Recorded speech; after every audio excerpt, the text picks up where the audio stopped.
Paula Abdul infamously blamed both her erratic behavior and her disappearance from the public spotlight in the 1990s on a plane crash that she supposedly suffered in the early part of the decade, but many believe Paula made it up. Join Facts First as we explore if Paula Abdul lied about her traumatic plane crash. For around 4 decades, Paula Abdul has been a fixture in popular entertainment. She was a recording artist in the 80s, and that continued into the 90s. Just when it seemed like the singer was at the top of the world, things came crashing down. If Paula's words are to be believed, the reason her career as a recording artist ended was a traumatic plane crash in the early 90s. The first instance of her mentioning the plane crash that ended her career can be traced back to the early 2000s. Before that, she maintains she kept it a secret. Though she didn't publicly talk about the plane crash until the early 2000s, according to legend, the plane crash occurred during the back end of Paula's Under My Spell tour that ran from 91 to 92. According to Paula, she was on a small plane traveling between stops of the tour when one of the engines on the plane caught fire. Paula claims she didn't have her seatbelt on and suffered a serious injury when the small plane was forced to make a crash landing. If Paula's story is to be believed, the singer suffered such serious injuries that she needed over a dozen different spinal surgeries.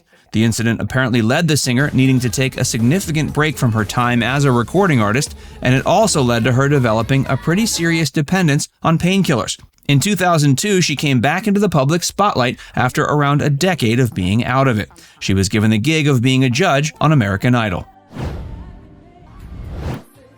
Why did Paula keep the plane crash a secret? According to Paula Abdul, she continued on with the rest of her tour after the plane crash. She was in bad shape, but she managed to keep up appearances by using liberal amounts of painkillers. Of course, the first question that likely comes to mind would be why she decided to keep the plane crash a secret. She claims the reason she decided to keep the news a secret was because she didn't want to be perceived as damaged goods by her adoring public. Since Paula came out with her story, there have been many skeptics who have come out of the woodwork to claim the singer made the whole thing up. There are discrepancies skeptics have pointed to over the years. For one thing, there is no record of such a plane crash having occurred around the time frame Paula states. Paula may have been on a private plane, but there still should be some kind of record of it crashing. Even private plane crashes are typically registered with the National Transportation Safety Board. Another thing that skeptics point to is the fact that she can never get her timeline right. Could Paula have made up the whole thing? If the story of Paula's early 90s plane crash is a fabrication, why did the singer make the story up? The main theory as to why she might have fabricated the tale is because it justified the singer's dependence on painkillers. When Paula came back into the public spotlight in 2002 via her work on American Idol, this career renaissance came with a caveat. During her time on the show, there were numerous incidents where she acted pretty strange. These incidents caused much of the public to wonder if she was drinking during the show. Regardless of whether or not Paula truly suffered a plane crash, the fact of the matter stands that the singer has certainly had her fair shares of issues with painkillers.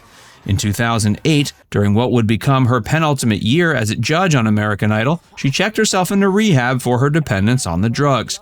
Of course, she still maintains that the reason she's had so many problems with painkillers is from the plane crash. But even before her supposed early 90s plane crash, the star was no stranger to serious injuries.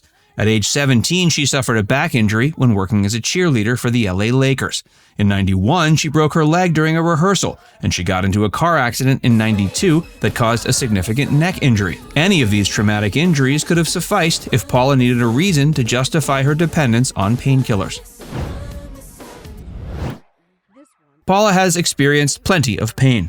In the mid-2000s, Paula was diagnosed with a condition called reflex sympathetic dystrophy syndrome.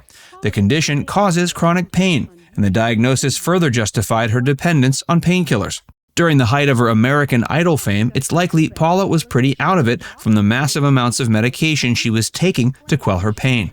But Paula maintains to this day that she never abused any kind of pain meds, and that she's also never been drunk. Even if Paula never abused painkillers, it seems the ones she was prescribed were pretty strong. Apparently, her go-to form of pain relief during her Idol days was a patch that was 80 times stronger than morphine. Towards the end of her time on American Idol, Paula became the brunt of many bad jokes in regards to her erratic behavior.